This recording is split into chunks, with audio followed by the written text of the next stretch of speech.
Yo! Avant de commencer, j'ai une petite question à vous poser à tous. Honnêtement, entre nous, qui n'a jamais voulu commencer la boxe anglaise après avoir vu Hajime no Ippo? Personne! Et pourquoi? Bah parce que c'est tout simplement un manga et un animé incroyable. Dans cette œuvre, énormément de techniques et de styles de boxe nous sont montrés. Et justement, il y a une technique qu'on a tous rêvé de faire. Le Dempsey Roll. Dans cette vidéo, on va voir ensemble si cette technique est vraiment possible. Qui peut la réaliser? Quels sont les muscles dont tu as besoin? Et quelle est la meilleure morphologie pour l'essayer? Enfin bref, la réponse à plein de questions qui vont te permettre de savoir si tu pourras un jour ou non faire le Dempsey Roll. J'espère que t'es prêt parce que ça commence maintenant! XO!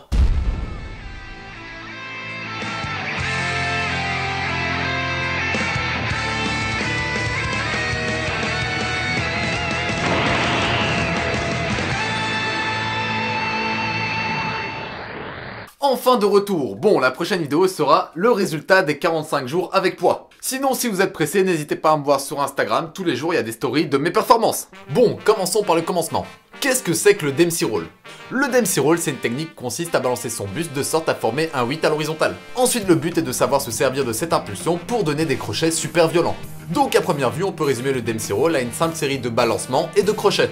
A priori, n'importe qui pourrait y arriver facilement. Mais c'est pas si simple que ça, et même si le fait d'avoir vu Hajime no Ippo te donne l'impression que tu vas y arriver, tu n'as très certainement pas le niveau, ou la morphologie, mais on en parlera par la suite. Pour mieux comprendre cette technique, intéressons-nous à son inventeur, Jack Dempsey. Bien entendu, on en parle dans Hajime no Ippo, mais faut savoir que c'est une référence réelle.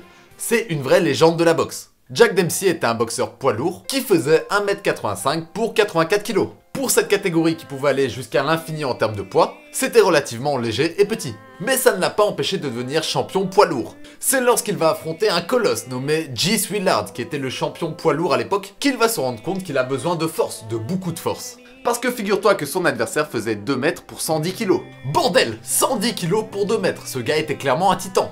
Donc c'est à ce moment-là que Jack Dempsey va nous lâcher le Dempsey Roll et va finir par gagner ce combat. Jack Dempsey va nous expliquer qu'il a trouvé cette technique tout d'abord en trébuchant. Il a trébuché et devine comment il a récupéré son équilibre. Il a récupéré son équilibre en mettant un coup au visage. En gros, son nouveau point d'appui était son poing sur le visage de son adversaire. D'ailleurs, il en a fait un livre et justement dans ce livre, il aborde une des notions qui est la notion du déséquilibre, très importante pour le Dempsey Roll. Il va parler de déplacement de centre de gravité et aussi de la façon de mettre un maximum de poids dans ton coup. Le nom du livre, c'est Championship Fighting. Et vous avez de la chance, je vous le mets dans la description. Énormément de boxeurs vont reprendre cette technique. Mais celui qui va le plus nous intéresser est le très célèbre Mike Tyson. Mike Tyson qui lui aussi a énormément inspiré le personnage d'Hippo. Tout comme Jack Dempsey, c'était aussi un champion du monde poids lourd. Et lui, pour sa catégorie, il était encore plus petit. Il faisait 1m78. Alors par contre, niveau poids, il était bien, il faisait 100 kg. Ce qui pour sa catégorie était totalement correct. Tyson va donc reprendre le Dempsey Roll et l'améliorer à sa sauce. Pour cela, il va le combiner à son style de garde, le peekaboo. Cette garde, tu la connais parce que c'est la garde qu'utilise Hippo. Elle permet de protéger énormément de points vitaux tout en abaissant son centre de gravité, ce qui est super intéressant pour le Dempsey Roll. Tu le vois donc par toi-même, le Dempsey Roll d'Hippo et celui de Mike Tyson. Donc voilà, c'est un enchaînement super monstrueux qui a fait ses preuves dans le monde de la boxe. Alors pourquoi est-ce qu'on ne voit pas plus souvent le Dempsey Roll en combat? C'est simple, autant cette technique a l'avantage de générer énormément de puissance, autant elle a des désavantages qui ne sont pas négligeables. Alors, quels sont ces avantages et ces désavantages? L'enjeu premier du Dempsey Roll est de générer des coups violents, des coups assez forts pour pouvoir mettre KO. En plus, il permet de combiner attaque et esquive, et pour finir, il permet de taper dans des angles morts, ce qui rend la contre-attaque très difficile. C'est donc la technique idéale pour les punchers comme Tyson ou Hippo, vu qu'elle se place près de son adversaire, au corps à corps. Idéal pour les plus petits avec un désavantage en termes d'allonge. Maintenant, quels sont les fameux inconvénients? Le point faible le plus évident de cette technique, c'est l'exposition au contre. Penche-toi ne serait-ce que de quelques degrés en trop vers l'avant, et tu peux être sûr d'être la cible d'un contre super facile. Et malheureusement, en fonction des morphologies, certains n'ont pas le choix de se pencher, ce qui rend la technique très difficile à mettre en place pour eux. On verra par la suite de quel type de corps je veux parler. Enfin bref, en plus de pouvoir se prendre un compte facilement en se penchant, il y a aussi le fait que cette technique crée un rythme plus ou moins régulier. Et ça c'est pas top parce que qui dit rythme, dit possibilité de s'adapter à ce rythme. En gros, plus tu vas le faire, plus tes mouvements vont être facilement anticipables. Et pour qu'on ait le tout, personne n'en parle, mais c'est la notion d'énergie. Cette technique demande énormément de jus, et si tu mets pas KO avec, tu vas vite regretter d'avoir perdu autant d'énergie dans une technique aussi gourmande. Donc voilà, le Dempsey Roll est totalement réalisable, et c'est pour ça qu'il a déjà été fait. Mais, en fonction de tel ou tel gabarit, les inconvénients deviennent de plus en plus gênants, et rendent donc cette technique inutile. Alors, quelle est la morphologie parfaite pour réaliser un bon Dempsey Roll?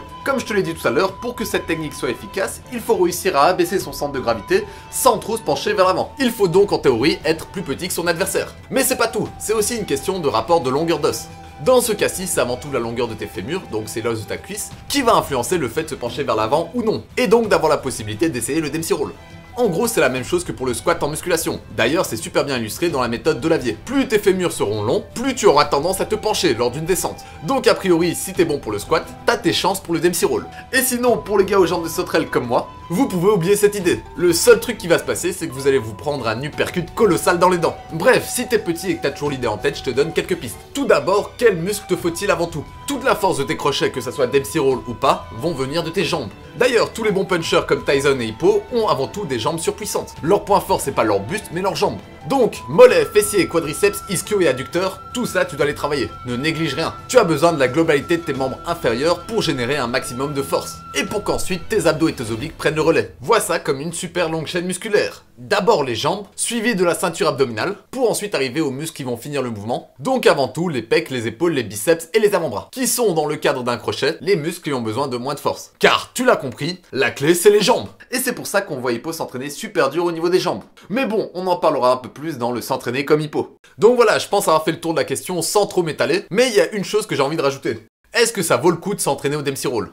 Je pense que c'est une perte de temps, parce que le Dempsey Roll, apprendre un mouvement aussi complexe, demanderait énormément d'entraînement, demande énormément de coordination, et cet entraînement, tu pourrais le mettre à travailler tes bases. Avant même d'espérer faire des mouvements spéciaux, des techniques, etc. que t'as vu dans les mangas, apprends déjà les bases. Et le Dempsey Roll, si c'est vraiment une technique faite pour toi, arrivera naturellement. Je pense que vouloir travailler un mouvement pareil est plus quelque chose qui va te retarder, surtout si tu négliges les bases. Donc voilà, c'est tout pour moi, j'espère que la vidéo t'a plu. En attendant la prochaine vidéo, mange bien, dors bien et entraîne-toi bien. Sur ce, Jana!